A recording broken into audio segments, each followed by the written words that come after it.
कहानी की शुरुआत एक छोटी बच्ची को दिखाते हुए होती है जो एक चिट्ठी पर कुछ लिख रही थी, जिसमें वो लिखती है कि अब वो कभी नहीं बदलेगी और ना ही कभी बड़ी होगी। इतना लिखने के बाद वो अपने घर से बाहर आकर खड़ी हो जाती है और सूरज निकलने का इंतजार करती है, लेकिन जैसे ही वो ऊपर की तरफ देखती है तो उसकी आंखें हमें पीली दिखाई देती है। असल में वो बच्ची एक वैम्पायर थी। अब जैसे ही सूरज निकलता है और सूरज की रोशनी उस बच्ची पर पड़ती है तो उसका पूरा शरीर जलने लगता है, जिससे वो मर जाती है। इसके बाद हम देखते हैं कि दिन के समय पूरी दुनिया में कोई भी इंसान दिखाई नहीं देता है और पूरी दुनिया एक खाली जगह बन जाती है। अब ऐसा इसलिए हुआ क्योंकि 10 साल पहले एक इन्फेक्टेड चमगादड़ की वजह से पूरी दुनिया में प्लेग जैसी खतरनाक बीमारी फैल गई थी, जिससे ज्यादातर इंसान वैम्पायर्स बन चुके थे जो अपनी भूख मिटाने के लिए इंसानों का शिकार करके उनका खून पीते थे, जिस वजह से पूरी दुनिया में इंसानों की पॉपुलेशन बड़ी तेजी से कम होने लगी और धरती पर सिर्फ 5% ही इंसान रह गए और बाकी सब वैम्पायर बन गए। अब क्योंकि वैम्पायर्स इंसानों का खून पीकर ही जिंदा रहते थे, इसलिए इंसानों की पॉपुलेशन कम होने से वैम्पायर्स की भूख मिटाने के लिए इंसानी खून की कमी होने लगी थी। इसलिए वैम्पायर रिसर्चर्स वैम्पायर्स की पॉपुलेशन का पेट भरने के लिए इंसानी खून के जैसे ही खून बनाने में लगे हुए थे। वहीं कुछ अच्छे वैम्पायर्स भी थे जो इंसानों को बचाने के लिए लड़ाई लड़ रहे थे, क्योंकि वैम्पायर्स द्वारा इंसानों को पकड़कर लैब में अपनी खून की जरूरत पूरी करने के लिए पाला और मारा जा रहा था। यहाँ से सीन शिफ्ट होता है और हम रात का समय देखते हैं, जहाँ सड़कों पर फिर से लोग दिखने लगे थे। ये सभी वैम्पायर्स थे जो रात को ही बाहर निकलते थे। ये सारे वैम्पायर्स इंसानों की तरह ही जीते थे और रात होते ही अपने अपने काम पर चले जाते थे। यहाँ पर हम एक बूढ़े वैम्पायर को देखते हैं जो रास्ते से गुजर रहे कुछ वैम्पायर लोगों से ब्लड लेने के लिए उन पर अटैक करने की कोशिश कर रहा था, जिससे वो वैम्पायर्स उस बूढ़े वैम्पायर से डर रहे थे कि तभी वहाँ पुलिस आकर उसे बिजली के झटके देकर कंट्रोल करती है। वहीं हम डॉक्टर एडवर्ड डाल्टन को अपनी कार से अपने काम पर जाते हुए देखते हैं। डॉक्टर एडवर्ड ब्रोमली मार्क्स नाम के एक वैम्पायर की कंपनी में काम करता था। ब्रोमली की ये कंपनी दवा बनाने के साथ साथ वैम्पायर्स को ब्लड सप्लाई भी करती थी। एडवर्ड वहाँ सभी रिसर्चर्स का चीफ था। अब बिल्डिंग की सिक्योरिटी से गुजरने के बाद एडवर्ड एक रूम में जाता है जहाँ इंसानों को पकड़कर मशीनों में जकड़ दिया जाता है और उनका खून निकालकर इस कंपनी के रिसर्चर उस खून पर एक्सपेरिमेंट करते हैं। असल में वो इंसानों के खून जैसा ही नकली खून बनाने की कोशिश कर रहे थे, जिससे वो उस नकली खून से वैम्पायर्स की भूख मिटा सकें, जिनमें उन रिसर्चर्स के साथ एडवर्ड भी शामिल था। असल में एडवर्ड भी एक वैम्पायर था, लेकिन उसे इंसानों को ऐसे मशीनों में कैद रखना बिल्कुल भी सही नहीं लगता था और वो अपने इस काम से बहुत दुखी था। इसलिए वो वैम्पायर होने के बावजूद भी इंसानों का खून नहीं पीता था और सिर्फ जानवरों का ही खून पीता था, वो भी कभी कभार। अब यहाँ से एडवर्ड अपनी लैब में जाकर ह्यूमन ब्लड के जैसा ही ब्लड बनाने की कोशिश करता है, लेकिन उसका ये टेस्ट फेल हो जाता है। इसके बाद वो इस कंपनी की मीटिंग में जाता है, जिसमें उसका बॉस यानी इस कंपनी का मालिक चार्ल्स ब्रोमली, उसी की लैब में काम करने वाला उसका साथी क्रिस्टोफर, सिटी कमिश्नर और एक आर्मी ऑफिसर शामिल होते हैं। अब इस मीटिंग में उन्हें पता चलता है कि जिन वैम्पायर्स को खून नहीं मिल रहा वो एक खतरनाक क्रीचर में बदल रहे हैं, जिनको वो सबसाइडर कहते थे। इंसानी खून न मिलने की वजह से उनके कान लंबे और सर आगे से सिकुड़ गया था और इतना ही नहीं, उनमें सोचने की शक्ति भी कम हो रही थी। ये सबसाइडर्स खून के लिए वैम्पायर्स पर भी अटैक करने लगे थे। इसीलिए फिल्म की शुरुआत में वो बूढ़ा वैम्पायर खून न मिलने से इतना आक्रामक बन चुका था, क्योंकि वो सबसाइडर में बदल रहा था। अब क्योंकि धरती पर ह्यूमन पॉपुलेशन सिर्फ 5% ही बची थी, इसीलिए कंपनी का मालिक उनको कहता है कि हमें जल्द से जल्द इंसानी खून जैसा खून बनाना होगा, नहीं तो खून की कमी की वजह से बाकी वैम्पायर्स भी सबसाइडर बन जाएंगे। मीटिंग के बाद ब्रोमली एडवर्ड को कुछ पर्सनल बात करने के लिए अपने ऑफिस में ले जाता है। वहाँ सर्व की गई कॉफी को ब्लड के साथ मिक्स देखकर एडवर्ड कॉफी पीने से मना कर देता है। इसके बाद ब्रोमली उसे बताता है कि उसे कैंसर हुआ था, लेकिन वैम्पायर बन जाने के कारण वो ठीक हो गया। वो कहता है कि उसकी बेटी वैम्पायर नहीं बनना चाहती थी, इसलिए वो घर से भाग गई थी। ब्रोमली एडवर्ड को कहता है कि मैं जानता हूँ तुम इंसानों को बचाना चाहते हो, इसलिए तुम्हें जल्द ही ह्यूमन ब्लड जैसा ब्लड बनाना होगा। इसके बाद एडवर्ड अपनी लैब में चला जाता है और अपने साथी क्रिस्टोफर के साथ ये सारी बातें डिस्कस करता है। क्रिस्टोफर उसे हिचकिचाते हुए बताता है कि एक बंदर पर टेस्ट कर रहा हूँ और इस टेस्ट को आगे बढ़ाने के लिए मुझे कुछ और टेस्ट करने होंगे, जिससे शायद हम ब्लड बना सकें। कुछ समय बाद रिसर्चर एक कैदी पर टेस्ट शुरू करते हैं। वहीं ब्रोमली और कुछ ऑफिसर्स विंडो से इस टेस्ट को होता देख रहे थे। एडवर्ड उस इंसान के बॉडी में ब्लड का सब्स्टिट्यूट डालता है, जिससे पहले वो इंसान थोड़ा अच्छा महसूस करता है, लेकिन बाद में जब पूरा सब्स्टिट्यूट बॉडी में चला जाता है तो वो उल्टी करने लगता है और उसकी बॉडी चेंज होने लगती है और शरीर में छाले पड़ने लगते हैं। रिसर्चर उसे तुरंत पकड़ लेते हैं और एपिमोन नाम की दवा इंजेक्शन के जरिए उसकी बॉडी में डालते हैं, जिससे उसका हिलना बंद हो जाता है और बॉडी पहले जैसी हो जाती है। लेकिन इसके तुरंत बाद उसकी पूरी बॉडी एक्सप्लोड हो जाती है। उस रात एडवर्ड लैब से घर चला जाता है और रास्ते में अपनी कार में न्यूज देख रहा होता है जिसमें ब्लड की रेशनिंग से होने वाले दंगों के बारे में बताया जाता है, यानी वैम्पायर लोग ब्लड कम दिए जाने की वजह से दंगा करने लगे थे। इसी बीच एडवर्ड के कान खुजलाने लगते हैं और वो आईने में अपने कानों को देखने लगता है जो लंबे और पॉइंटेड होने लगे थे। इस बीच ध्यान बंटने की वजह से वो सामने आने वाली कार को नहीं देख पाता है, जिससे लास्ट मोमेंट में उसे कार घुमाकर रोकना पड़ता है, लेकिन वो दूसरी कार सड़क के किनारे लगे घेरे में टकरा जाती है। एडवर्ड हेल्प करने के लिए बाहर आता है, लेकिन उसके हाथ में एक तीर लगती है। तभी दूसरी कार से कुछ लोग बाहर आते हैं जो इंसान थे और उनकी लीडर ऑड्री बेनेट थी, जिसके पास एक क्रॉसबो नाम का हथियार था जो उसे वैम्पायर से प्रोटेक्ट करता था। उसी ने एडवर्ड पर तीर चलाया था, लेकिन अचानक वहाँ पुलिस कार की आवाज आती है। एडवर्ड उन इंसानों से कहता है कि वो लोग उससे न डरें क्योंकि वो बस उनकी मदद करना चाहता था। फिर वो उन लोगों को अपनी कार में बैठने को कहता है। थोड़े हिचकिचाहट के बाद वो लोग मान जाते हैं। एडवर्ड अपने कार का डे प्रोटेक्शन सिस्टम ऑन कर देता है, जिससे सारी विंडोज ब्लैक हो जाती है और जैसे ही पुलिस आती है वो अपने हाथ में लगा हुआ एरो निकाल लेता है। जब पुलिस वाला उससे इंसानों के बारे में पूछता है तो वो इंसानों की गलत डायरेक्शन बताकर कहता है कि वो लोग भाग गए हैं। कार में ऑड्री को एडवर्ड का आईडी बैज मिलता है, जिससे उसे एडवर्ड का पेशा और उसका डेट ऑफ बर्थ पता चलता है। जब पुलिस चली जाती है तो वो लोग कार से निकलते हैं और ऑड्री एडवर्ड को बर्थडे विश करती है। फिर वो सब चले जाते हैं। कुछ समय बाद एडवर्ड घर पहुंचता है और तभी सारे वैम्पायर्स के लिए एक अनाउंसमेंट होती है जो सनराइज के लिए वार्निंग देती है। एडवर्ड घर पहुंचकर डिनर करता है और फिर अपने प्लांट्स की देखभाल करने लगता है। अचानक उसके घर में उसका भाई फ्रैंकी डैल्टन आता है जो आर्मी में होने की वजह से महीनों से उससे नहीं मिला था। फ्रैंकी एडवर्ड से बर्थडे पार्टी देने के लिए कहता है। इस पर एडवर्ड कहता है कि वो अब 35 साल का हो गया है। फिर फ्रैंकी कहता है कि उन्हें बर्थडे सेलिब्रेट करना चाहिए और उसके लिए वो 100% प्योर इंसान के ब्लड की महंगी बोतल लेकर आया था। वो 2 ग्लास में ब्लड डालता है और अपने भाई को पिग का ब्लड पीने की बात पर चिढ़ाता है, लेकिन एडवर्ड ब्लड पीने से मना कर देता है और इस बात पर फ्रैंकी को गुस्सा आ जाता है और दोनों में बहस शुरू हो जाती है। फ्रैंकी कहता है कि एडवर्ड इंसान के ब्लड को हाथ नहीं लगाता है, लेकिन अभी भी उसी कंपनी के लिए काम करता है जो अपने फायदे के लिए इंसानों को पालते और मारते हैं। इस पर एडवर्ड कहता है कि ब्लड का सब्स्टिट्यूट तलाशने के लिए उसे ये बुरा काम करना जरूरी है, लेकिन वो फ्रैंकी से भी नाराजगी जाहिर करता है क्योंकि वो आर्मी के लिए इंसानों का शिकार करता है। फिर अचानक एडवर्ड ब्लड की बोतल को उठाकर सारा ब्लड ड्रेन में डालने लगता है कि तभी फ्रैंकी बोतल उसके हाथ से लेकर दीवार में मार देता है। इसके बाद फ्रैंकी जाने की कोशिश करता है, लेकिन एक सबसाइडर उसके रास्ते में आ जाता है और वो नहीं जा पाता। वो क्रीचर किचन में जाता है और दीवार के ऊपर जो ब्लड था उसे चाटने लगता है और उसके बाद टेबल के ऊपर रखे ग्लास को भी चाटता है। इसी बीच फ्रैंकी एक चाकू उठा लेता है, जिससे सबसाइडर चौंक जाता है और फ्रैंकी को दीवार की तरफ धक्का देता है। फ्रैंकी ग्लास के टेबल पर गिर जाता है, जिससे टेबल का कांच टूटकर बिखर जाता है और कुछ सेकंड के लिए फ्रैंकी बेहोश हो जाता है। फिर सबसाइडर एडवर्ड की तरफ बढ़ता है। एडवर्ड एक स्टूल को उठाकर उसे रोकने की कोशिश करता है और साथ ही अपने भाई को होश में लाने के लिए उसका नाम लेकर पुकारता है।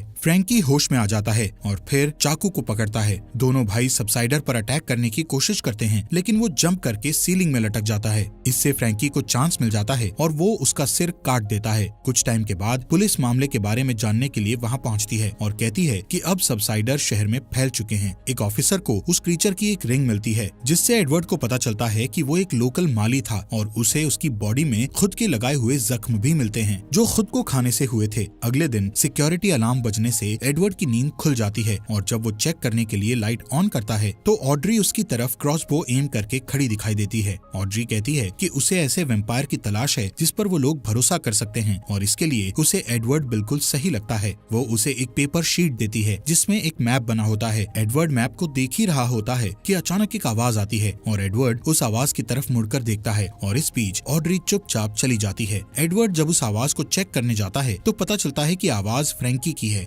फ्रैंकी उससे ऑड्री के बारे में पूछता है। एडवर्ड उसे कुछ नहीं कहकर टाल देता है। उस रात न्यूज में पता चलता है कि जिन इन्वेस्टर्स ने रिसर्च करने के लिए ब्रॉमली को इंसान सप्लाई किए थे वो लोग अब और सप्लाई नहीं दे सकते थे। अगले दिन एडवर्ड काम पर जाता है और अपने बॉस से मिलकर उससे गारंटी मांगता है कि सब्स्टिट्यूट मिल जाने के बाद उन्हें इंसानों के सप्लाई की जरूरत नहीं पड़ेगी। इस पर ब्रॉमली कहता है कि ज्यादातर वैम्पायर सब्स्टिट्यूट के मिलने से खुश हो जाएंगे, लेकिन कुछ लोग ऐसे भी हैं जो रियल चीज की मांग करते हैं। इस पर एडवर्ड उसे याद दिलाता है कि उसकी बेटी भी उन्हीं लोगों में से एक है। इसके बाद एडवर्ड मैप को देखने के लिए अपने लैब में चला जाता है। जब सुबह होती है तो एडवर्ड अपने घर वापस नहीं आता और अपनी कार में लाइट प्रोटेक्शन ऑन करके मैप के बताए रास्ते से गांव की तरफ जाता है। वहाँ ऑड्री पहले से उसका वेट कर रही होती है। वो उसे बड़े से एक पेड़ के पास आने को कहती है। एडवर्ड अपनी कार ट्री के नीचे पार्क करता है और हैट और सनग्लासेस पहनकर कार से बाहर आता है। वो हमेशा सनलाइट से बचने के लिए सावधान रहता है। वहाँ उसे एक आदमी मिलता है जिसका नाम लियोनल एल्विस कॉर्मैक था। वो आदमी एक वैम्पायर था जो अब इंसान बन चुका था। एडवर्ड उससे जानना चाहता था कि वो इंसान कैसे बना, लेकिन ऑड्री को पास आता देखकर वो चुप हो जाता है। वो देखता है कि फ्रैंकी ने उसे गन पॉइंट पर रखा था। एडवर्ड उसे रोकने की कोशिश करता है लेकिन वो नहीं मानता और उसे बताता है कि आर्मी की टीम भी आने वाली है। ये सुनकर ऑड्री फ्रैंकी को रोशनी की तरफ धकेलती है और सब जल्दी से एडवर्ड की कार में बैठ जाते हैं। तब तक सोल्जर वहाँ पहुंचकर उन पर फायर करना स्टार्ट कर देते हैं और लियोनेल की गाड़ी भी बर्बाद कर देते हैं। सोल्जर उनका पीछा करते हैं और गोलियां भी चलाते हैं जिससे कार के डे प्रोटेक्टर में छेद हो जाता है। पहले ऑड्री उसे अपने हाथ से कवर करके मैनेज कर लेती है, लेकिन होल ज्यादा हो जाने के कारण कैमरा भी खराब हो जाता है और एडवर्ड आगे नहीं देख पाता है। फिर लियोनेल ड्राइविंग सीट पर बैठ जाता है ताकि वो रोड को एक होल से देख पाए और एडवर्ड लाइट से छुप जाता है। जब वो लोग कमजोर ब्रिज पर पहुंचते हैं तो लियोनेल बहुत तेजी से ड्राइविंग करके ब्रिज को क्रॉस कर लेता है, जबकि आर्मी ट्रक हैवी होने के कारण ब्रिज टूट जाता है और ट्रक ब्लास्ट हो जाती है और बाकी के लोग पीछे रह जाते हैं। रात होने के बाद वो लोग कार को नदी के पास पार्क करते हैं और लियोनेल एडवर्ड को बताता है कि वो कार में डे लाइट मॉडिफिकेशन लगाने का काम करता था, जो सूरज की रोशनी से कार के अंदर बैठे लोगों को बचाता है और कार में इस तरह के सिस्टम लगाने वाली पहली शॉप उसी की थी। लियोनेल कहता है वैम्पायर्स के लिए दिन में कार चलाना बहुत अमेजिंग होता है क्योंकि दिन के समय सड़कें खाली होती थी, लेकिन इसमें रिस्क भी था क्योंकि एक तो सूरज की रोशनी में दिखाई नहीं देता और दूसरा उन्हें अपने शरीर को भी सूरज की रोशनी से बचाना होता है और इस चक्कर में एक्सीडेंट होने का डर रहता है। और लियोनेल के साथ भी वही हुआ था। एक दिन जब वो दिन के समय ड्राइविंग कर रहा था तो उसे कुछ दिखाई नहीं दे रहा था और उसने कुछ खाया भी नहीं था, इसलिए उसकी एनर्जी भी कम हो गई थी और कार गलती से रिवर फेंस में टकरा गई थी। क्रैश की वजह से वो कार के साथ रिवर में गिर गया था और रिवर में गिरने से पहले कार में आग लग गई थी। जब वो रिवर से बाहर आया तब वो वापस इंसान बन गया था। उसकी बात पूरी होने पर ऑड्री एडवर्ड से कहती है कि वो भी सेफ्टी के साथ ऐसी ही सिचुएशन पैदा करे ताकि वो फिर से इंसान बन सके। दूसरी तरफ कंपनी में ब्रॉमली अपनी बेटी के कुछ पिक्चर्स देख रहा होता है। तभी फ्रैंकी वहाँ आता है। ब्रॉमली उसे कहता है कि अगर एडवर्ड तुरंत वापस आ जाए तो उस पर कोई केस नहीं लगेगा। इस पर फ्रैंकी कहता है कि ब्रॉमली उससे जो कुछ भी करने को कहेगा वो करने को तैयार है। इस बीच एडवर्ड और उसके साथी इंसान कार में अपने घर जा रहे होते हैं। एडवर्ड बार बार ऑड्री की नेक को देखता है। ऑड्री ये नोटिस करती है और उसके पॉइंटेड ईयर्स को देखती है तो समझ जाती है कि उसे खून की प्यास लगी है। फिर वो अपना हाथ काटकर उससे निकलने वाले ब्लड को एक कप में इकट्ठा करती है और उसे पीने को देती है। एडवर्ड पहले तो मना करता है, लेकिन जब ऑड्री उससे कहती है कि वो अपने आसपास के इंसानों को सेफ देखना चाहती है तो वो ब्लड पी लेता है। कुछ घंटों के बाद वो लोग एक पुराने अंगूर के बागीचे में पहुंचते हैं जिसे विनयार्ड कहा जाता है। वहाँ एडवर्ड की मुलाकात कुछ और लोगों से होती है जिनका लीडर जार्विस नाम का आदमी होता है जो बचे हुए इंसानों को ढूंढने में उनकी हेल्प करता है। घर के अंदर जाने के बाद वो वैम्पायर पॉलिटिशियन वेस टर्नर से मिलता है जो ह्यूमन राइट्स के लिए लड़ता है और इंसानों की जान बचाने में हेल्प करता है। उधर कंपनी में ब्रॉमली देखता है कि उसकी मशीन इंसानों से खाली हो चुकी है और अब वहाँ कोई इंसान नहीं बचा था। रिसर्चर एक ह्यूमन बॉडी को निकाल के लाते हैं जिसमें से पूरा ब्लड निकाला जा चुका था और अब वो किसी काम का नहीं रहा था। यहाँ सीन शिफ्ट होता है और मेट्रो स्टेशन पर एक कॉफी शॉप को दिखाया जाता है जहाँ एक आदमी शिकायत करता है कि उसकी कॉफी में ब्लड नहीं है। इस पर वहाँ काम करने वाली औरत कहती है कि उसे कॉफी में सिर्फ 5% ब्लड मिलाने का ऑर्डर है, लेकिन वो आदमी नहीं मानता और एक ब्लड बैग चुरा लेता है और जब वो उसे पीने के लिए खोलने की कोशिश करता है तो ब्लड चारों तरफ बिखर जाता है जिससे आसपास जमा सभी लोग ब्लड पीने के लिए पागल हो जाते हैं और हंगामा करने लगते हैं। ये देखकर पुलिस वाले वहाँ आते हैं और उन्हें बिजली के झटके देते हैं। अगले दिन विनयार्ड में एडवर्ड एक टेस्ट करने के लिए लियोनेल से कुछ ब्लड लेता है और उससे उस दिन के बारे में बात करता है जब वो इंसान बना था। एडवर्ड को लगता है कि सूरज की रोशनी से होने वाली जलन को कंट्रोल करने के लिए ब्लड के सब्स्टिट्यूट का टेस्ट बॉडी के अंदर ही किया जा सकता है। कुछ घंटे काम करने के बाद जब वो ब्रेक लेने के लिए लैब से बाहर जाता है तो ज्यादातर इंसान उससे दूर हो जाते हैं क्योंकि वो एक वैम्पायर था। फिर ऑड्री वहाँ आती है और उसे कहती है कि सबको उससे डर लगता है, लेकिन उसे विश्वास है कि वो उनकी हेल्प कर सकता है। एडवर्ड कहता है कि वो वैम्पायर नहीं बनना चाहता था, लेकिन फ्रैंकी ने उसे धोखे से वैम्पायर बना दिया था। फिर एडवर्ड नोटिस करता है कि वहाँ बड़े बड़े टैंक्स थे जिनमें अंगूर को खमीर करके शराब बनाई जाती थी। ऑड्री कहती है कि वो सारे टैंक्स एयर टाइट हैं। फिर वो दोनों उसे देखने के लिए उसके नीचे जाते हैं। टैंक में एयर निकालने वाली मशीन लगी थी जो टैंक के अंदर की हवा को तेजी से बाहर निकाल रही थी। ये देखकर एडवर्ड को लगता है कि वो लोग उसका इस्तेमाल आग बुझाने के लिए कर सकते थे। फिर वो लोग अपने एक्सपेरिमेंट पर काम करना शुरू करते हैं। इस बीच आधी रात को जार्विस का ग्रुप बचे हुए इंसानों को विनयार्ड लेकर जा रहा होता है, जिसमें ब्रोमली की बेटी एलिसन भी थी। तभी उसकी कार के टायर पर कोई शूट करता है, जिससे कार को रोकना पड़ता है। वो लोग अपना हथियार लेकर कार से बाहर निकलते हैं, लेकिन आर्मी उन्हें चारों तरफ से घेर लेती है और थोड़ी देर तक फाइट करने के बाद सारे इंसान हार जाते हैं। एलिसन विनयार्ड से कांटेक्ट करने की कोशिश करती है, लेकिन थकान से बेहोश हो जाती है। फ्रैंकी उसके हाथ से वॉकी टॉकी ले लेता है और लोकेशन का पता लगाने के लिए उस कॉल को ट्रैक करता है। उधर विनयार्ड में सारे इंसान अपना अपना सामान इकट्ठा करके अपनी कार में बैठ रहे होते हैं और सुरक्षित जगह जाने के लिए टर्नर को फॉलो करते हैं, लेकिन एडवर्ड वहीं रहना चाहता था क्योंकि उसे एक्सपेरिमेंट करना था। लियोनेल और ऑड्री भी उसकी हेल्प करने के लिए रुक जाते हैं। इधर एलिसन को जब होश आता है तो वो खुद को अपने फादर के ऑफिस में पाती है और जब उसका फादर ब्रोमली आता है तो वो एक चाकू उठा लेती है। एलिसन अपने पिता से अपने दोस्तों को छोड़ देने के लिए कहती है। ब्रोमली कहता है कि वो उसे देखकर खुश है और उसे गले लगा लेता है। फिर कहता है कि वो उसके दोस्तों के लिए कुछ नहीं कर सकता है। इस पर एलिसन उसे धकेल देती है और डोर की तरफ भागती है, लेकिन एक सोल्जर उसे हिट करता है और वो बेहोश हो जाती है। ब्रोमली को रियलाइज होता है कि उसकी बेटी ने उसे चाकू मार दिया है। अगले दिन विनयार्ड में एक्सपेरिमेंट स्टार्ट होने वाला होता है। ऑड्री मॉनिटर्स को देखने का जिम्मा लेती है और लियोनेल टैंक के नीचे एडवर्ड के साथ रहता है। एडवर्ड के चेस्ट में एक हार्ट मॉनिटर अटैच किया जाता है और उसे एक वेट ब्लैंकेट से कवर किया जाता है। प्रोसेस बहुत सिंपल होता है। वो लोग टैंक को ओपन करते हैं जिससे सनलाइट अंदर आती है और एडवर्ड चलने लगता है और उसके बाद वो लोग एयर एक्सट्रैक्टर यानी हवा निकालने वाली मशीन को यूज करके आग को बुझा देते हैं। पहले 2 बार में उनकी कोशिश फेल हो जाती है, लेकिन तीसरी बार में वो लोग एडवर्ड को लंबे समय तक जलने देते हैं और इस बार उनका टेस्ट कामयाब हो जाता है और एडवर्ड इंसान बन जाता है। वो लोग बहुत खुश होते हैं, लेकिन तभी आर्मी आ जाती है और वो लोग बचने के लिए शराब के बैरल में छुप जाते हैं। दूसरी तरफ कंपनी में फ्रैंकी ब्रोमली के पास जाता है जिसका इलाज चल रहा था। ब्रोमली फ्रैंकी से अपनी बेटी के लिए कुछ करने को कहता है और फ्रैंकी एलिसन को देखने के लिए चला जाता है। एलिसन अभी भी वैम्पायर नहीं बनना चाहती थी, लेकिन फ्रैंकी उसे अपने दांतों से काट लेता है ताकि वो वैम्पायर बन जाए। इधर विनयार्ड में तीनों इंसान अपने छुपने की जगह से निकलते हैं। एडवर्ड बाहर जाता है और पहली बार सनलाइट जब उसकी स्किन को टच करती है तो उसे बहुत अच्छा लगता है। लियोनेल अपनी पुरानी कार निकालता है। इस बीच कंपनी में ब्रोमली अपनी खाली मशीन को देखने के बाद अपनी बेटी से मिलने जाता है। एलिसन को पीने के लिए ब्लड दिया जाता है, लेकिन वो ब्लड नहीं पीती। ब्रोमली उसके पास जाता है और देखता है कि वो खुद को अपने दांतों से काट रही थी, जिससे वो इन्फेक्टेड हो गई थी। फिर वो अपने फादर पर अटैक करती है और सारी चीजों के लिए उसे ब्लेम करती है। तब एलिसन को वहाँ से हटा दिया जाता है और हर जगह सैनिक कानून लागू कर दिया जाता है,